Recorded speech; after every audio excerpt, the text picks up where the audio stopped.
got into surfing when I was in elementary school. I took a surf class with my sister and my mom. What appealed to me was, there's so much. It's kind of like a camaraderie thing. Just the simple act of standing on the board and feeling the wave underneath you, floating, you know, it's indescribable. It's a pretty cool feeling.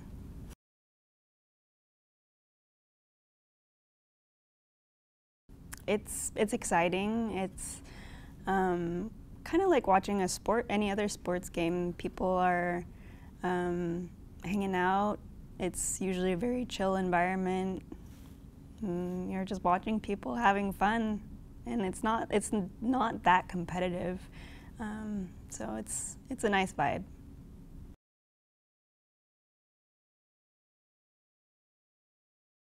Oh, it's pretty well known, I would say.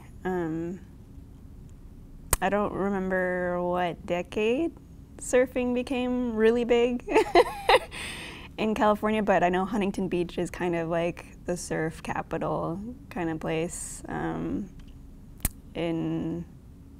or one of them in the world, and it kind of blossomed from there. Well, I prefer Newport, of course, surfing in Newport, but I know the history, it started in Huntington. Well, from what I know, it was way bigger back then in Huntington than.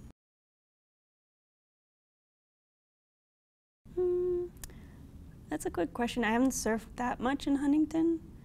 I would say it seems the times I've gone, it's less crowded. I know Newport is really popular. Among all kinds of surfers, really young, really old. Newport seems to be more sparse from what I've seen, but yeah, I think as a female surfer, it's a little bit different. So we don't get the kind of localized aggression.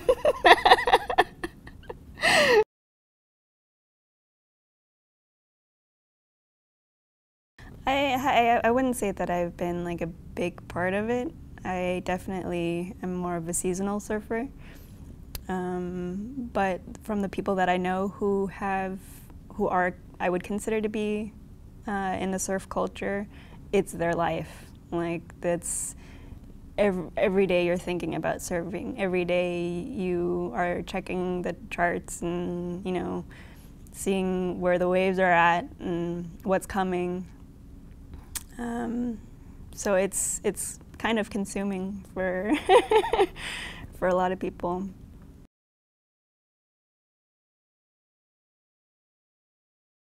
Kelly Slater, no doubt.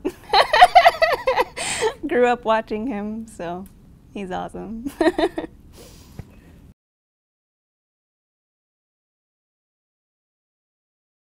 Accomplishments surfing-wise was probably catching my first really big wave. It's terrifying and exciting at the same time. I remember my heart just stopped, and catching that wave with my friend watching, you know, it makes it all the more better.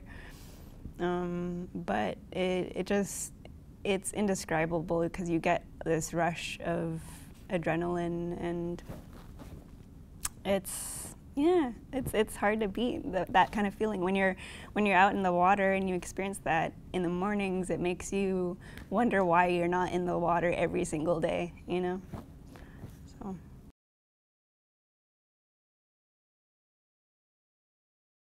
definitely, 100%. It's hard to surf in the mornings with my job, but on my days off when I do go, it's therapy. It melts away your stress, and it just brings this completely different vibe to your day. It's therapeutic. Because it's such a stress release, and also really good for your like your heart and your body. It reduces blood pressure. It, you know, tones your muscles. It clears your mind. It's also, I would say, one of the best sports to pick up because it's a lifelong thing, or it can be a lifelong thing. You can be 80 years old and still catch waves, you know, get that benefit out of surfing without any kind of toll on your body.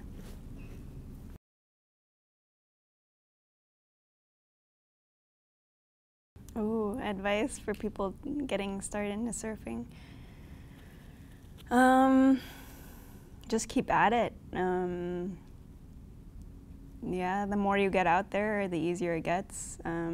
Usually, the more consistent you are with pretty much anything, the quicker you pick it up. And surfing isn't actually that difficult once you're at it regularly.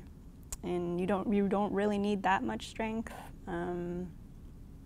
It's, you know, just keep at it. Have a good board, a good size board.